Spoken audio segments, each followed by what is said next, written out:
I gotta do stuff behind the scenes anyway. And good evening. I am Richard Dietering. I am your Michigan archaeologist, your dusty friend, the one who likes to dig holes in the yard and use the excess dirt to bury my exes. Um, good evening. And joining me is my research assistant, Alyssa. Good evening, everyone. It's great to be here and happy to be back with the new year and a new podcast. And excited for what this year has in store. Yeah, I know. Hey, I dug up some good news today. Alyssa had a baby girl I did. since our last podcast. So we got a lot to discuss. We're going to be talking about bias in history and how that plays into it.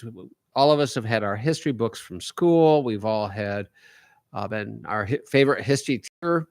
I'd be curious of how many people out there had history teachers that was actually able to put them to sleep. That would be my history teacher. I definitely had one of those. You did? Oh, yeah. Yeah. Most history teachers don't know how to teach history, but they do take away all the fun of it. So if you're wondering why I'm delaying, is because all my notes, we've had a little bit of technical difficulty. All my notes weren't brought up yet, and so I'm waiting for my notes. So we call this podcast the director behind the lens, because I can kind of base our whole concept that history is more like a blockbuster epic, and the historians, well, they're the cunning movie directors, and you end up getting all their bias involved with it, and they are very quick to give a narrative that suits their needs. Would that be a good way to say that? It suits their perspective and their agenda. Okay. Is my take on it. So you got the history books and you're reading it, and they're choosing the shots, so to speak, what they want to tell you, what they don't want to tell you. And therefore you are only getting it from their perspectives. Now, I'm not saying that every historian has an agenda in which they're trying to be evil. Right. No. And I'm not necessarily saying agenda is a bad word, or more of they're trying to persuade you one way or another. It's just more of everyone has an agenda to get a point across in a meeting and anything that you have going on. Even when we sit down, we have an agenda for our meeting. We want to make sure we hit certain points. We want to make sure that we hit the right topics. And she is correct. We do always have an agenda. She spends hours writing it up. And then when we get it, I take it and shred it. But we do have an agenda. That does sound pretty familiar. It's usually crossing everything out, and we'll get to that next time. But but the idea is they write down what they seem to think is important. Yeah, what they want is important, and they want to educate people on. Right, and so that's not all. But I will say there are some historians that do go in strictly with an agenda, with a point to make. And when we get, for example, I'll use the Bible, since I know that's not a case that's used in my notes. And folks, there will be a whole article that I put up in our blog sites and this will be included here shortly, the article that we're doing on this. It does not include what I'm about to say right now, but if you take a look at the Bible, if you are a person of faith, you would say that Bible is the Word of God. And but I want to point out there's four gospels, right? Right. Matthew, Mark, Luke, and John. Now you could say, it's the Bible. They try to give an honest perspective of history. I believe they did. But if you read it, they're all from different perspectives. Yeah, they're all from different perspectives. You got John writing what he thinks is important, and until you start realizing that, hey, we don't have a woman's perspective. We don't know how the woman lived then. John wrote based on what John is used to and what he's used to. And by the way, we know from the Gospels that John was not just a male writing from a male perspective, but he had a lot of money. Right. And Luke was a doctor, and he had a lot of money. And Mark was Barnabas's nephew. Barnabas came from Cyprus. He was of the tribe of Levi. And because he owned property in Cyprus, we know that family had a lot of money. Right. Okay. That leaves us Matthew. Matthew was a tax collector. He worked for the IRS. He definitely had a lot of money. All right. So we have four gospels written from actually wealthy men's perspectives. Not that they had an agenda to try to prove anything. They were just writing it from life as they knew it. Right. And unfortunately, life as they knew it isn't necessarily what their wives were going through, Or their kids, or someone from maybe a lower class or even a middle class. Yeah, and they also at that time did have bond servants, what we call slavery today, but Right. it wasn't the type of slavery we had here in America, but they were still in servitude. Right. And we don't have none of those perspectives. We don't have the perspective of really what it was like to be a Samaritan in that area, or a Persian and how they would have understood it, or how they would have dealt with the Greeks, with how Paul was dealing with the Greeks. We don't have their perspectives. We only have Paul's perspective. Right. So with that, we are getting the biases of the author based on their life. We're only getting one side of the story. Right. Well, in the case of putting 4 gospels, we're getting 4 stories. Right. And from the views that they saw it at. And therefore, we're not going to get the total information, just what each author thought was important for us to know. Absolutely. And this is why all history is biased, without exception, because they're always written from somebody's perspective. What do I leave in? What do I take out? You know, Matthew, Mark, Luke, and John share a lot, or Matthew, Mark, and Luke all share a lot of the same stuff in the Bible. Right. John is extremely different. He was writing from a different perspective altogether, right? Right. So in our history books, it's the same thing. You can read primary sources from the Civil War. And you could read 4 different primary sources, all of the same battle. And you're going to get 4 different perspectives of what happened there. Who were the evil ones? Who were the nice ones? Depending on who the author was. Right. So we're going to have bias in that. So this is the problem with history today. And this is why archaeologists and historians don't often get along. Because every now and then, us terrible archaeologists will dig something up that doesn't fit the profile of what historian A wrote about event B. Okay. Okay. And I mean, that's where controversy comes into place. And, Yep. oh, it didn't happen like this, or, oh, it happened like this. And unfortunately, unless you were there, you really don't know. Until the archaeologist comes along and Right. says, I found it. The first pasty ever made in the UP. And now we can trace it back to when it was first done. And by the way, don't eat it. It's going to be old. But reality is that every historian is much like a film director. They come with their own experiences, their own values, and their own biases. Now, I have to tell the audience, when Heather first came on as my RA, the first thing I did is I loaded her library down with books. Or what? When Alyssa came on. Alyssa, what did I say? Heather. Oh, no, I didn't give Heather any books. She's a computer person. I gave Alyssa a bunch of books. Right. And all of them, some of them covered history of the time. And you may notice that you might find parallel stories in all those books. Absolutely. And they're all written brilliantly. And that's why they made it through the test of time, is the author made them enjoyable to read, enjoyable to get through. You read Herodotus, even though he wrote in Greek, you read his books and they're interesting. They capture the imagination, just like a movie, right? Right.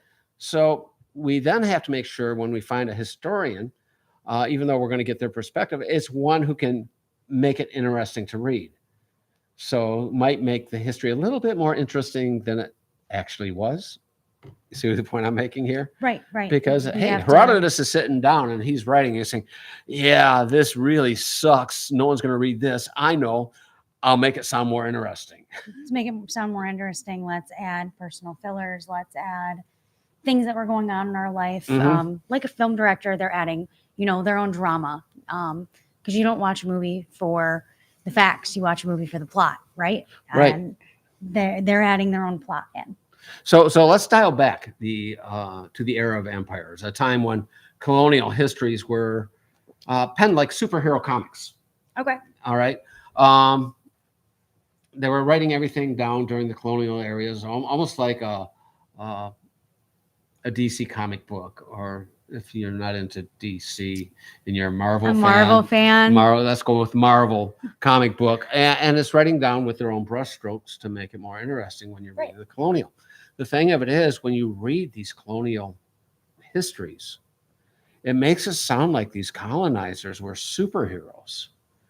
We're coming in, we're giving them modernity, we're giving them money, we're giving them culture, we're giving them all this beautiful stuff. Look how great we are. And at no time are the original stories of the civilizations that were there before the colonization really laid out. We really We, don't tell that right. side of the story. We don't. So we don't understand really what it was like to be over here with the indigenous people over here when we Right. were colonized. They were civilizations. They were built civilizations. They had structure. They weren't just, That- 10 yeah. people in tents. No, generally 15 or 20. Right, right. And teepees, by the way. But and sometimes dome buildings and everything else. But they actually had government. They had structure. They had history. They had their own stories. They They had their own teaching. history Right. written from their biases. So, but we don't know what that is. We only get it from the colonizers. Right. We only get their perspective. We only get, unfortunately, rich folk perspective on Mhm. everything and how we came over. I mean, how they came over and, made all these decisions for them and made all of these. But we have to remember now when they were writing the history for the colonizers, Right. They had to dramatize the narrative. It served, first of all, allow them to justify their actions. This is why we came in and conquered. We had to help them. They were so poor off that if we didn't bring over our muskets, we wouldn't have had anything to shoot them with. but that's not how they put it. They said we needed over here to protect it. They were savages, whatever, and they drew them in a different picture. So in dramatizing the history, it justified their actions. Yeah. I mean, they made their own reason that they feel that like they needed to help. Right. When maybe from the colonizers' perspective, they didn't need that help. Now, you and I have been trying for a long time to meet up with some of the chiefs of the Ojibwe tribe. Right. To talk to them about their oral histories and their traditions. And it's important because we've got the colonizers' view of the history. Right. We have lots and lots of different viewpoints of the colonizers' view. And we have very little, except what we can find in little books here and there of the indigenous perspective. Perspectives that is good to have. Now this does not mean, and I want you to understand, this does not mean we throw out the colonizers' histories, because there are facts in that. Right. And a true historian should be trying to pull all the facts from every side and say, okay, how does this all fit together? And then you invite us, the archaeologists, in there and saying, well, let's see if this perspective fits. And that's where they say, oh, you're just an archaeologist. And they give us strange looks. Absolutely. So, well, when we went to the museum, remember when we went up to the museum in Massachusetts? Oh, yeah. The historian there. And he says, well, some archaeologists say this and some archaeologists say that. And evil, bad archaeologists. And I'm sitting there being polite, biting my tongue a lot. And we're just trying to find what is this that actually says truth. And what we found is on the stone, he was saying it's this, this, and this, and this. And I'm showing you right away, no, this is linear A. Look at this signature, look at this signature. And I'm going through it and we're tearing it apart linguistically, right? And he's saying, oh, this isn't a cow, it's a boot. Right. You know? And unfortunately, it's not necessarily own people's opinions. It's maybe what they were taught or what they were told to defend. And they're doing their best to defend the culture that they have been told. You've made a very good point. When we teach our kids in school, we got to be very careful of the history that they're taught. Okay. Because they're getting it from the books. Right. And as they're getting it from the books, and all the students are getting this is not just forming their view of history. This is forming their political views. This is forming the agendas that the school system wants them to follow. This is forming, life decisions that they're going to be able to carry on throughout. And making their whole life. They're going to base it on, you get one set of history, you're going to say those poor people, evil colonizers, right? Right. And therefore, you're not going to hear the rest of the story, the other side. And people are now willing to make choices and decisions on how they feel based on only a portion of the history they got it, and which then, as you said, it influences their beliefs future and beliefs, perspectives, perspectives, and and everything else. it's going to influence the way people vote and the way people look at life. Yeah, how they raise their kids will be Right. influenced by it. What they teach kids in their own home Absolutely. will carry over from what they learned in school.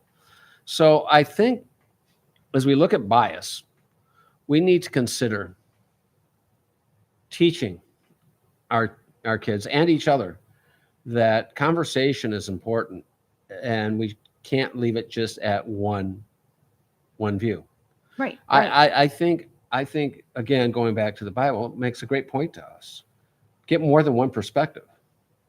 You know, The Bible wasn't written in one day, and it wasn't written by one person. no, it wasn't. It's a whole bunch of books, 66 books all put together, Right. right? And all with different perspectives of the same deity. But um, when it comes to the Gospels, the story of Jesus, we have more than one perspective. Right. Even after the fact, this is what the epistles and stuff do, is they bring in more of stuff that they learned during that time. So we can start piecing together full perspectives. Same as reading books on the Civil War. If we only read the book written by General Lee, we're only going to have General Lee's perspective of that war, his emotions, what he felt, what he cared about. Same with looking at the story of Stonewall Jackson. You know, he had a man. There was a man who had his own sets of goals, his own sets of ideas. But then Grant comes along. He's on the other side. And he's going to talk about all the evil stuff that Lee thought was great, right? Or Jackson thought was Right. great. And so I think we need to have our kids, and I think when we look at history, instead of just looking at, again, all history is bias. Right. All of it is start looking more than one source. Right. And I mean, even when, history books are written and things like that, they're being written, unfortunately, from a biased perspective of what they want history to look like and what they want the nation to see what history looks like. Yeah. When they write their history down, we have to remember they're telling a story. Right. That's what they're telling. They're telling a story of the past, of what they saw. And this storytelling isn't just a quirk in history. It's done on purpose. It's going to say, this is our political view, as I was pointing out with Grant and versus Lee. It's going to support their political view, their stance of the event, where they stood mentally and emotionally in the event. Right. So let's get into the implications of this. The consequences of historical bias aren't confined to academic debates, by the way. No, and definitely Especially not just today's textbooks either. in today's world, people will argue. I'll give you a perfect example of this. Recently, we found, I should say recently, there's a book at the Smithsonian. It's called the Jefferson Bible. I'm not familiar. Okay. Jefferson, if you listen to one side of the historian, they would say Jefferson wrote the Jefferson Bible to take all of Jesus's miracles out of it. Okay. All right. And it's all stories Jesus told. Okay. All the miracles are taken out. See, he didn't believe in Jesus. He didn't believe that Jesus was God. He took all the miracles out. So he wrote this Bible miracle free because he didn't believe in them. Okay. Except that book was written, if you take a look at the rest of the history, just before that, he wrote another book that was to go as evangelical tool to the tribes. And guess what? It had all the miracles in. So he included all the miracles. And what he actually wrote the other book for was not for religious purpose at all. What they call Jefferson Bible was not written for religious purposes. It was actually written to go to the new university that he was donating his library to. And it was to teach ethics. And he says, whose storytelling it best portrays the ethics we want our children to learn in the universities? So he wrote this tract of arguments, of Jesus' arguments, of arguing ethics. Okay. So it was meant to be used as a book in ethics. But if you don't know that, it's very easy to sit there and say, well, he was an atheist. He wasn't. He was a Unitarian. And but it's easy to out of context because what people were used to the Bible saying. And a lot of Christians would have been incensed at that time that you Well, would have and been changing. even just hearing the word Bible Yeah. immediately makes you think that it's going to be a religious standpoint. And it actually, he didn't call it a Bible. Okay.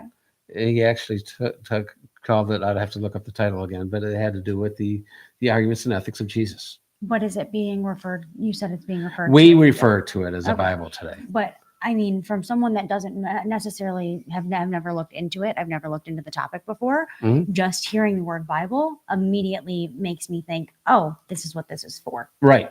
And you're And- absolutely right. And when you go to the Smithsonian, they'll say, have a little tag there called the Jefferson Bible, and it's been tagged, and therefore it brings connotations. Absolutely.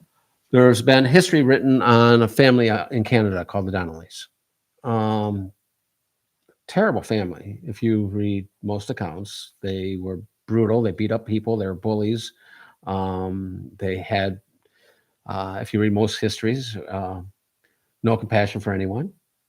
And the village in Ontario ended up massacring the whole family. Oh, wow. Yeah. And then when you think, well, they had to have a reason for it. And they weren't the nicest kids in town. They were the family that was looked down upon in the area. And so because they were looked down upon, they started reacting. And when I started reading the other side of the Donnelly situation, you say, well, maybe they had a reason not to get along. But until you see both perspectives, you can't put the puzzle as, okay, why did Will Donnelly get so upset? Well, maybe it's because someone pushed his little baby sister around a little bit too much or something, Right. But until you read both sides of the story, and if you only read one side, you're going to sit there and say, poor Donnellys, they were bullied and everything else, then they killed them. Or poor Donnelly, or poor neighborhood, they were brutalized by this family, the Donnellys. Right. And then you read both and just saying, there was just a whole lot of misunderstanding between these two groups and these two factions.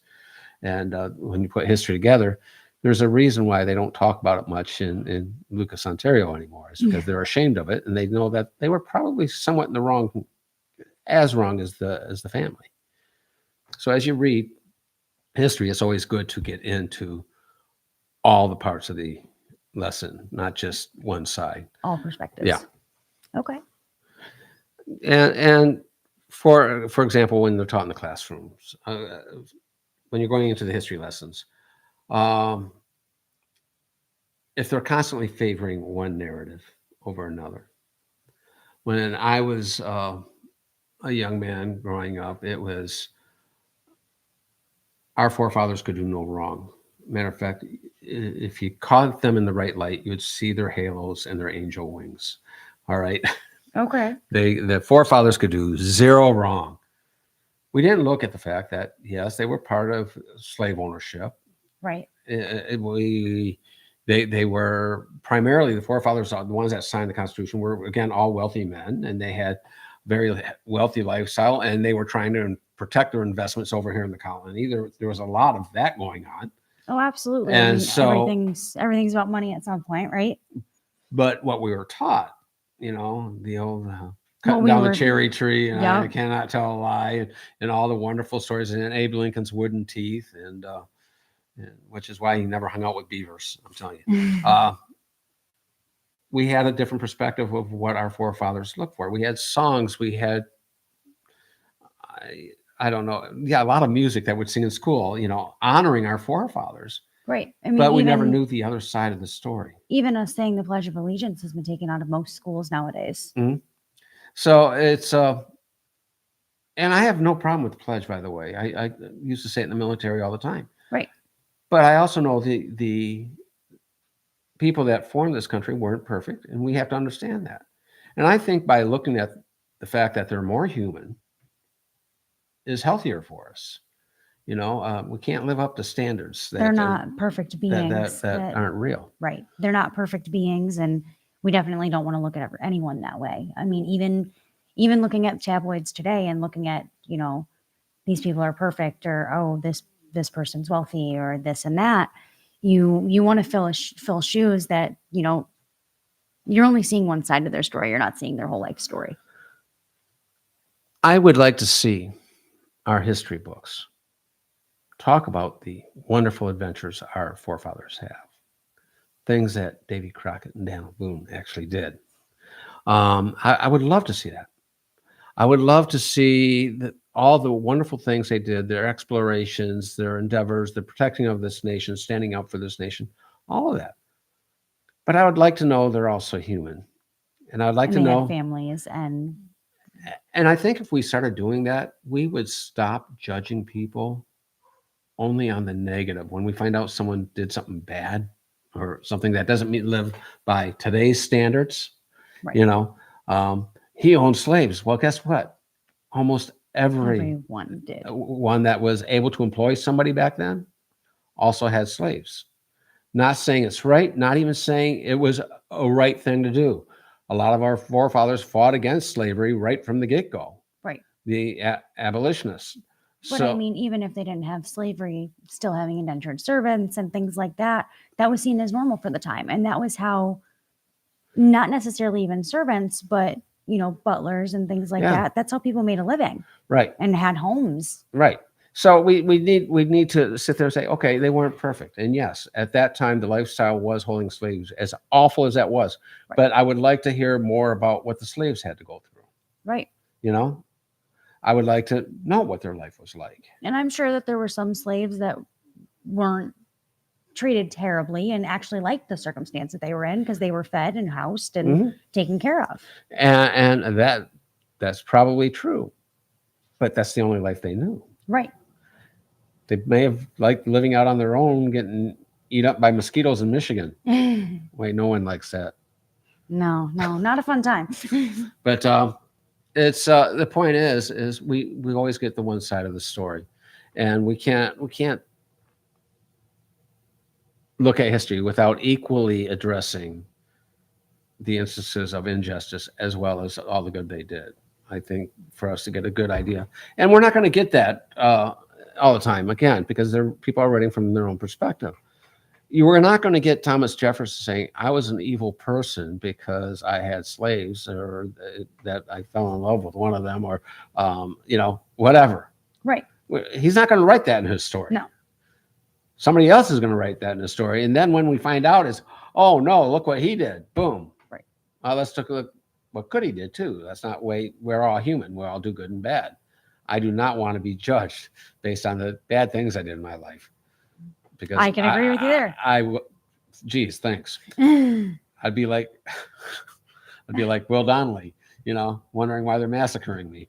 So, but I also think that this selective recall and the way that we pick and choose what gets told in our history books, it really becomes a backdrop for modern political movements, where historical narratives are often used to justify contemporary policies or agendas. Yeah, I think I put it this way in my paper. When we teach kids in there, we are giving them in the school, we're giving them a movie trailer when we teach them history. Okay, that's a good way to look at it. They only get a clip of the history, whether it be and it's only going to be the best part of the movie, right? When they put out the trailer, you're only going to see the best part of the movie. You don't see all the bad parts of the movie.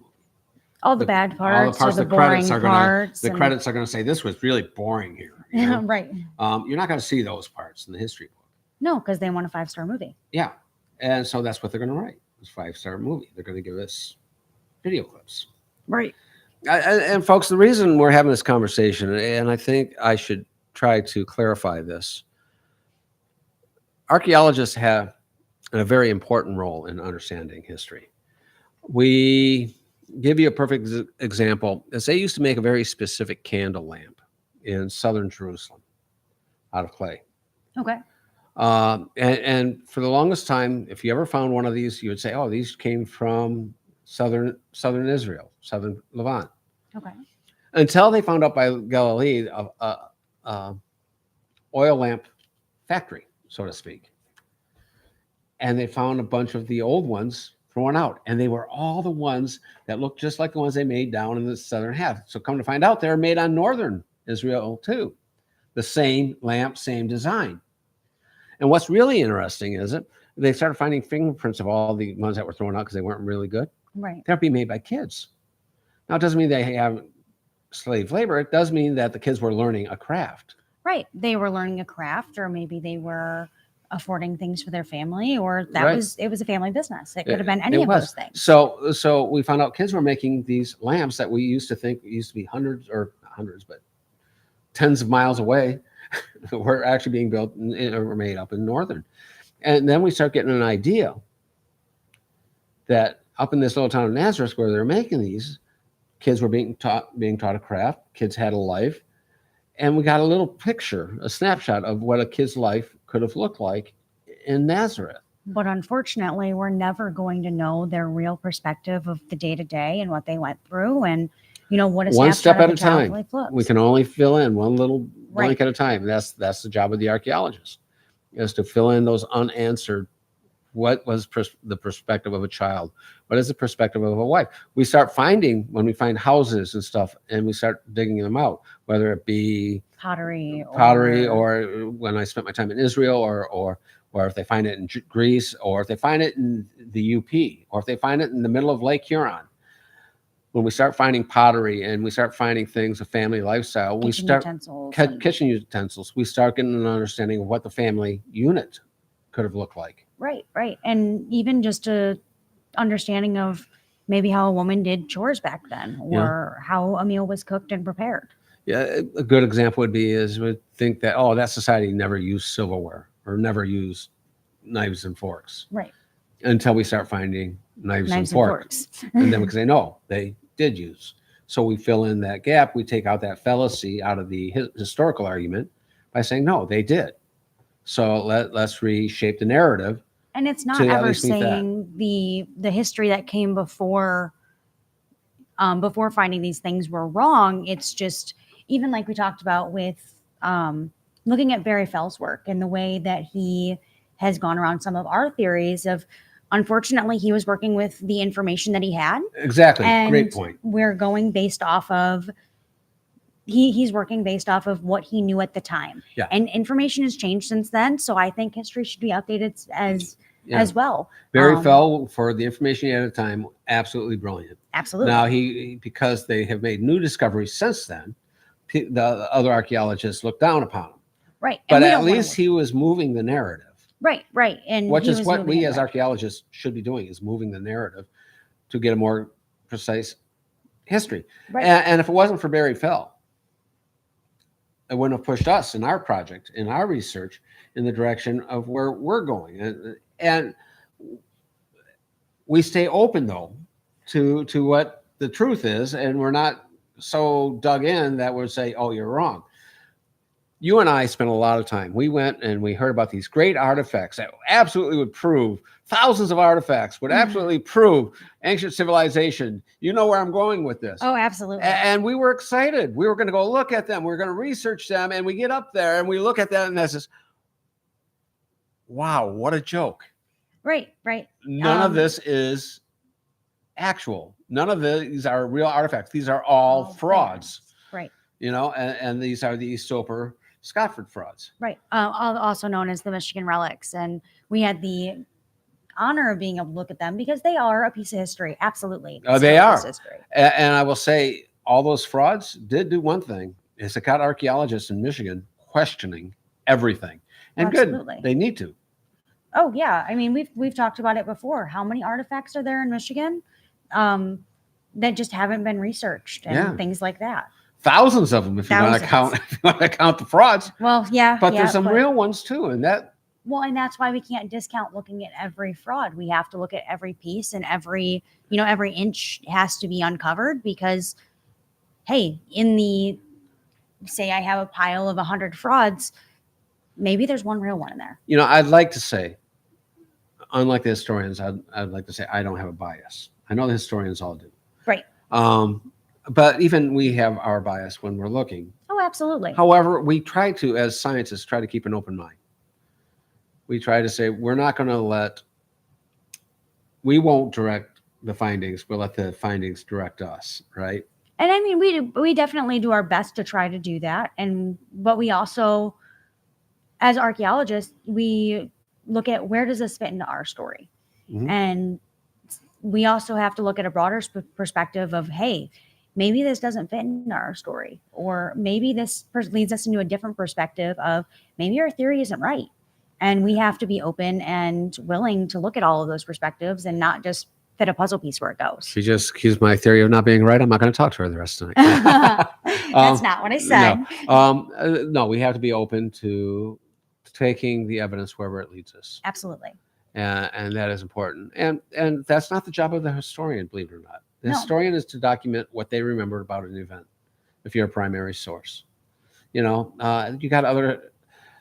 I find it amazing today, historians today that will go back and look at primary sources and secondary sources, but they will only tag on to the ones they agree with. Right. And well, you also have to look at it, and the way I look at it, I've been recently watching Designated Survivor on Netflix. And I see I'm gonna laugh at you real loud. press conference after press conference. And if you pay attention to the way that the press reporters are talking, Mhm. they want their story to fit, and they want the information for their story, whether that information is true, whether that information has been confirmed. They want their Everyone has their narrative. propaganda. And it's the way that the world looks at things. And it's going to be that propaganda that's going to dictate the history. If Hitler had been successful, Mhm. our history books would have looked a whole lot different. Oh, absolutely. They just would have. And not in a way that we'd be happy today looking at. Right. But we would also be living a very different life at that point. And I think this is what bothers me most about history is the way we look at history. That's the foundation of how our children are going to look at the world.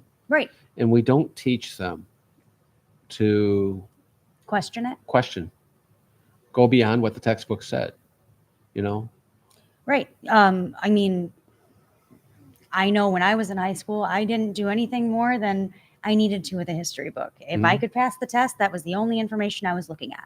But then there were, other students around me. And I mean, obviously, even since becoming an RA, history has become a lot more important for me. And I've questioned biases. I've questioned what we learned in school.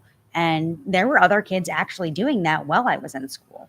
And here's my concern. I've talked to kids about history. Right. And their view of world history is all skewed. And I used to think it was one or two.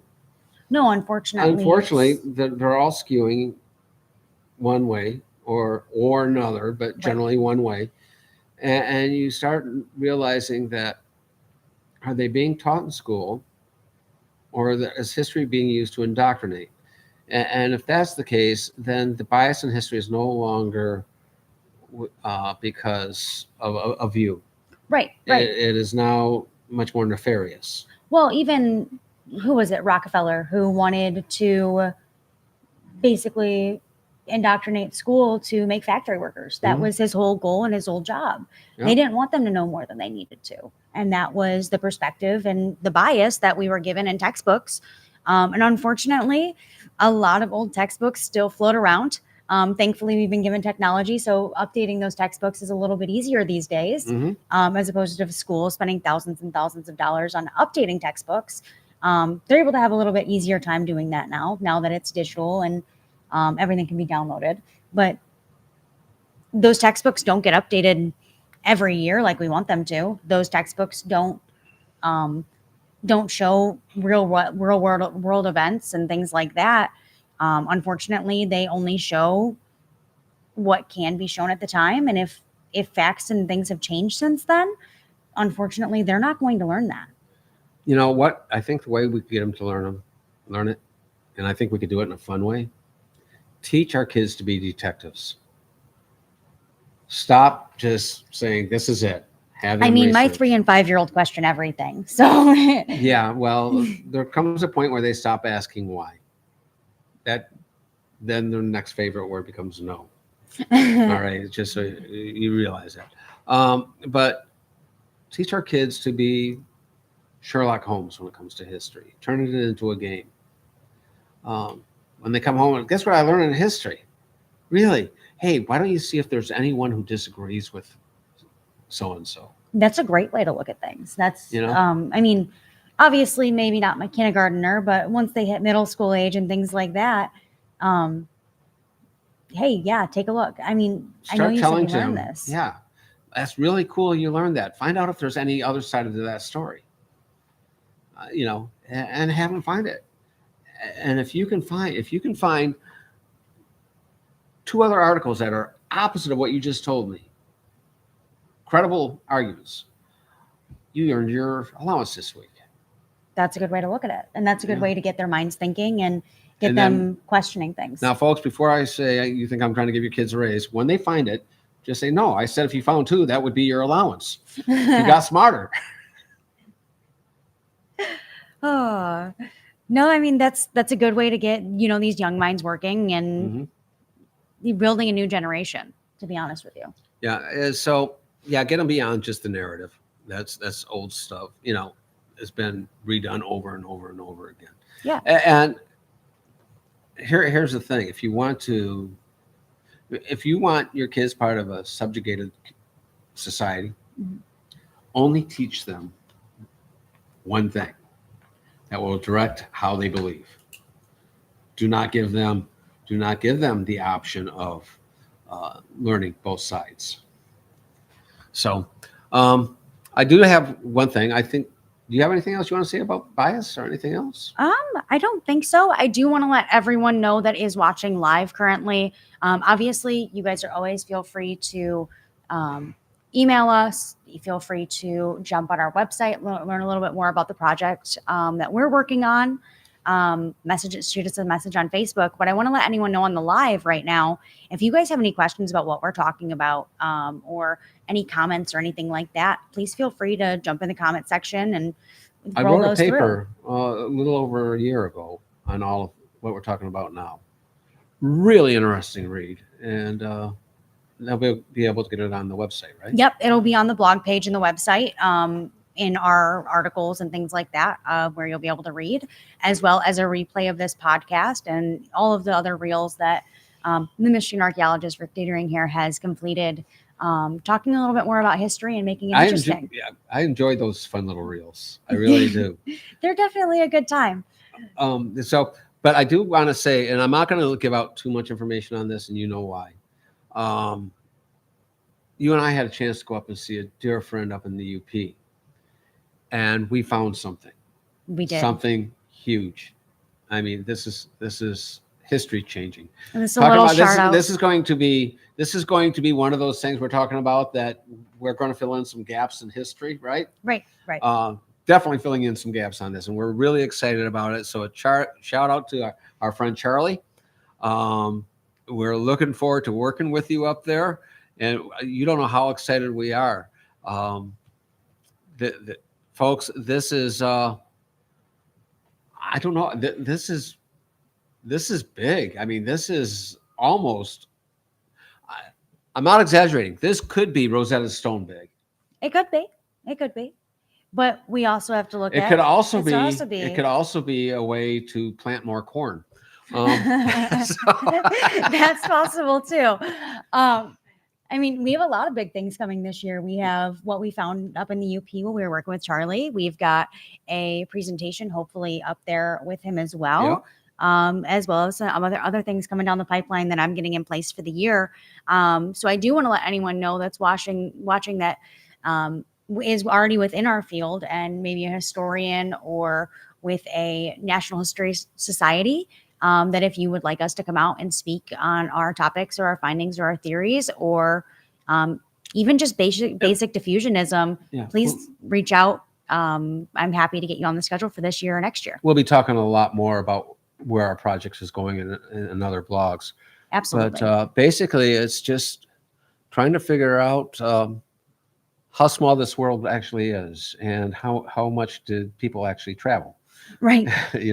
And we're trying to keep a very open mind on it. And we've got, if there are things that can't be answered with it without saying, yeah, they were here, then you have to say, yeah, they were here, right? Right.